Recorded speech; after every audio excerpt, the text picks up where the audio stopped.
Hello sir. என்னடா சுந்தரேசா chocolate? எனக்கு computer லைனில் வேலை கிடச்சிருக்கு சார்.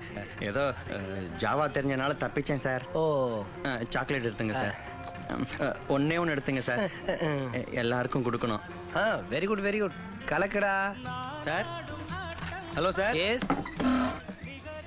Hello sir. என்னப்பா சுந்தரேசா? இந்தாங்க சார் சாக்லேட். 10 ரூபாய் சாக்லேட்டு. புதுசா பைக் வாங்கியிருக்கேன் சார், அதுக்கு தான். ஓ, இப்பதான் சேர்ந்த மாதிரி இருக்கு. அதுக்குள்ள பைக் வாங்கிட்டியா? Very good very good. கலக்குப்பா கலக்கு. யாருங்க? உன் சுந்தரேசன்டா. உன் சுந்துடா. ஹாய். ஹாய்டா. வணக்கம் சுந்தரேசன் சார். புதுசா ஒரு கார் வாங்கியிருக்கேன்டா, இந்த பக்கமா வந்தேன், அதான் உன்னை பார்த்து ஸ்வீட் கொடுக்கலான்னு. போடுங்க sir. Thanks sir. Very good very good. கலக்குங்க சார் கலக்குங்க. பைடா. ஹே, he is my poor old friend.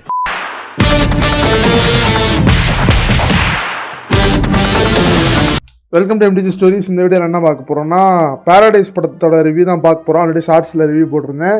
இதில் பார்த்தீங்கன்னா நம்ம ஃபுல் அண்ட் ஃபுல் இந்த படத்தை பற்றி டிஸ்கஸ் பண்ண நிறையா இருக்குது. ஸோ ஃபுல் வீடியோ போட்டலாமேன்னு சொல்லிட்டு போட்டிருக்கேன். இந்த படம் பார்த்தீங்கன்னா அமேசான் ப்ரைமில் இங்கிலீஷ் சப்டைட்டிலோட இருக்குது. உங்களுக்கு பிரச்சனை இல்லை, இது மேக்ஸிமம் மலையாளம் டைலாக்ஸே ரொம்ப கம்மியாக தான் வரும். இங்கிலீஷ் டைலாக்ஸ் நிறையா இருக்குது. தமிழ் அங்கங்கே கொஞ்சம் வரும். ஆக்சுவலாக இந்த படத்தை தமிழில் டிஸ்ட்ரிபியூட் பண்ணது யாருன்னு பார்த்தீங்கன்னா மெட்ராஸ் டாக்கீஸ் நம்ம மணிரத்னம் சார் தான். ஸோ நீங்கள் தாராளமாக பார்க்கலாம், சப்டைட்டில் போட்டு பார்க்குறதே நல்லாயிருக்கும். இந்த படத்தோட ஒன்லைன் சொல்லிடுறேன். ஒரு husband wife honeymoon trip Sri Lanka வராங்க. ஸ்ரீலங்கா வரும்போது இவங்களோட ஃபோனு, இவங்களோட லேப்டாப் எல்லாத்தையும் ஒரு குரூப் திருடுறாங்க. ஒரு திருடங்க இவங்க தங்கியிருக்க ஹோட்டல்லேருந்து அதை எப்படி கண்டுபிடிக்கிறாங்கன்ற ஒரு கதை போயிட்டுருக்கோம். அதே சமயம் பேரலாக இன்னொரு சில சப்ளாட்லாம் போகும். அதெல்லாம் கிளைமேக்ஸில் எப்படி லிங்க் ஆகுதுன்றதான் ஸ்டோரி. இந்த படத்தில் ஹீரோ நடித்த ரோஷன் மேத்யூ, அப்புறம் நம்ம தர்ஷனா ராஜேந்திரன், இவங்களோட பர்ஃபார்மன்ஸ்லாம் சூப்பராக இருந்தது. அவன் அந்த கேரக்டருக்கு என்ன தேவையோ அதான் பண்ணியிருந்தாங்க. இவர் ரோஷன் மேத்யூ எடுத்துக்கிட்டிங்கன்னா, எனக்கு என் வேலை நடந்தால் போகிறோம், நான் என்ன வேணாலும் பண்ணுவேன், இங்கே எக்கனாமிக் கிரைஸ் நடந்தால் என்ன நல்லா இல்லைன்னு சொல்லிட்டு இருப்பார். ஸ்ரீலங்காவில் 2022 நடந்துச்சு பார்த்தீங்கன்னா எக்கனாமிக் கிரைஸு. அப்போ எனக்கு ஐஃபோன் தான் வேணும்னு சொல்லிட்டு காரை வம்படியாக ஃபியூவல் ரொம்ப இப்போ ப்ரைஸஸ் எதுவுமே இல்லை. அந்த டைமில் எனக்கு இதுதான் வேணும்னு சொல்லிட்டு காசு வீம்புக்குன்னு செலவு பண்ணிட்டு போவார். அப்புறம் ஒரு ஈழத்தமிழர் எனக்கு இவன் தான் பண்ணியிருப்பானு டவுட்டாக இருக்குன்னு சொல்லிட்டு தப்பு பண்ணாத ஒரு ஈழத்தமிழரை போட்டு இவன் தான் பண்ணியிருப்பான் எனக்கு சந்தேகமாக இருக்குன்னு சொல்லிட்டு போட்டு விடுறதாகட்டும்.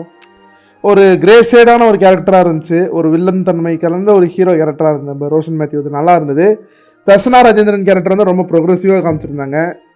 லைக் ராமாயணா இதில் டூர் போவாங்களே, அங்கே அந்த சீதாக்கே இந்த மாதிரி ஒரு இம்பார்ட்டண்ட்டான ஸ்டோரி இல்லை. வால்மீகி வெர்ஷன் ஆஃப் ராமாயணா இப்படி இருக்குது, அதே நீங்கள் ஜெயினிசம் ஆஃப் ராமாயணாவில் பார்த்தீங்கன்னா வேறு மாதிரி இருக்குதுன்னு சொல்லிட்டு அதை எக்ஸ்பிளைன் பண்ணுற விதமாகட்டும், அதெல்லாம் ஒரு நல்ல ஒரு டச்சுன்னு நான் சொல்லுவேன். ஒரு ஹீரோயின் கேரக்டர்னால் எப்போவுமே ஒரு இதுவாக ஹீரோ மேஜராக வச்சுட்டு ஹீரோயின் சும்மா ஒரு ஊருகா மாதிரி வச்சுக்கிறதுக்கு இது எவ்வளோ பரவாயில்லன்னு சொல்லிட்டு தான் நான் சொல்லுவேன். ஸோ தர்ஷனா ராஜேந்திரன் நல்லா நடிச்சிருந்தாங்க. அதை தவிர்த்து இந்த படத்தோட மேக்கிங் சினிமோட்டோகிராஃபி இது வந்தோன்னா இந்த நிஜமாலே ஸ்ரீலங்காவுக்கு நம்மளை கூப்பிட்டு போகிற மாதிரி அப்படியே உள்ளே இழுத்துடுறாங்க படம் போகும்போது. ஃபஸ்ட்டு என்ன ஏதோ ஓகே அந்த ட்ராவல் விளாக் பார்க்குற மாதிரி இருக்கும் போல் அப்படின்னு நினச்சேன். ஆனால் படம் போக நிஜமாலே அந்த ஸ்ரீலங்காக்குள்ளே நம்ம இருக்கோம், உள்ளுக்குள்ளே இருக்கிற மாதிரி அப்படியே அந்த மேக்கிங்கும் சினிமோட்டோகிராஃபியும் நம்மளை அப்படியே உள்ளே கொண்டு போயிடுது. ஸோ அந்தளவுக்கு இந்த ரியாலிட்டியாக இருந்துச்சு அந்த சினிமோட்டோகிராஃபி மேக்கிங் ரெண்டுமே. அதை தவிர்த்து உங்களுக்கு அந்த ஸ்ரீலங்கன் பாலிடிக்ஸும் பேசியிருக்காங்க. ஈழத்தமிழர் இஷ்யூ இன்னும் அங்கே இருக்குன்றத இன்டைரக்டாக காமிச்சிருப்பாங்க. உங்களுக்கு டைரெக்டாக சொல்ல முடியாதுல்ல, இன்டைரக்டாக சொல்லியிருப்பாங்க. லைக் என்னென்னா என்ன தப்பு நடந்தாலும் திருடுனாலும் இவங்க தான் பண்ணியிருப்பாங்க, ஈழத்தமிழர்கள் தான் பண்ணியிருப்பாங்க அப்படின்னு சொல்லிட்டு ஒரு அப்பாவி சமூகத்தை பிடிச்சிட்டு இன்னும் போலீஸ் லாக்கப்பில் போட்டு கொண்டு குடும்பப்படுத்துறதுலாம் அங்கே இருக்குன்னு போது பார்க்க பயமாக இருக்குது. நம்ம ஆளுங்க எத்தனை பேர் இப்போ அகதியாக வராங்க இங்கே தமிழ் ஆட்கள் அவங்கள போட்டு இன்னும் சித்திரவதைப்படுத்துகிறாங்க இங்கே ஸ்ரீலங்கன் போலீஸ் அதே கிளைமேக்ஸில் ஒரு விஷயத்தை வச்சு இது பண்ணியிருப்பாங்க, லிங்க் பண்ணியிருப்பாங்க, சூப்பராக இருக்கும். கிளைமேக்ஸில் ஹீரோவுக்கு ஒரு விஷயம் சம்பவம் நடக்கும், அதெல்லாம் பயங்கரம், அதெல்லாம் பாராட்டியே ஆகணும். ஸோ இந்த படம் நீங்கள் பார்க்க ஆரம்பிச்சிங்கன்னா ஏகப்பட்ட ஒரு நல்ல விஷயம் இருக்குது. நிறைய விஷயம் தெரிஞ்சுக்கலாம். இந்த ஸ்ரீலங்கன் பாலிடிக்ஸ் தெரிஞ்சுக்கலாம், எக்கனாமிக் கிரைசஸ் பற்றி தெரிஞ்சுக்கலாம், ஒரு சினிமா எப்படி எடுக்கணுன்றதுன்னு தெரிஞ்சுக்கலாம். அவ்வளோ விஷயங்கள் இந்த டேரக்டர் பார்த்து செஞ்சுருக்காரு. இந்த டேரக்டர் பேர் என்ன, பிரசன்னா விதானகேன்னு சொல்லிட்டு இவர் நல்லாவே பண்ணியிருக்காரு. இவர் ஒரு ஆல்ரெடி டெத்தான ஃபுல் மூன் டேன்னு ஒரு படத்துக்கு நேஷ்னல் அவார்டு வாங்கியிருக்காரு. ஸோ அவரோட ப்ரீவியஸ் படமும் எடுத்து பார்க்கணும். ஸோ இந்த படம் நீங்கள் பாருங்கள், தாராளமாக உங்களுக்கு புரியும், அண்டர்ஸ்டாண்ட் பண்ணுற அளவுக்கு தான் இருக்குது எல்லாமே. உங்களுக்கு லாங்குவேஜ்லேருந்து மைனஸ் ஸ்க்ரீன் பிளேயில் மட்டும் உங்களுக்கு ஆர்ட் படம்னால கொஞ்சம் ஸ்லோவாக போகிற மாதிரி ஃபீல் ஆகலாம். ஆனால் உங்களுக்கு அந்த கேரக்டரோட பிளெண்ட் ஆகிட்டிங்கன்னா இந்த படம் போகிறதே தெரியாது. ஸோ உங்களுக்கு நல்லாயிருக்கும், அதுதான் நான் இங்கே சொல்ல வரேன். இந்த படம் பார்த்துட்டு எப்படி இருக்குன்னு சொல்லிட்டு உங்களோட தாட்ஸை சொல்லுங்கள்.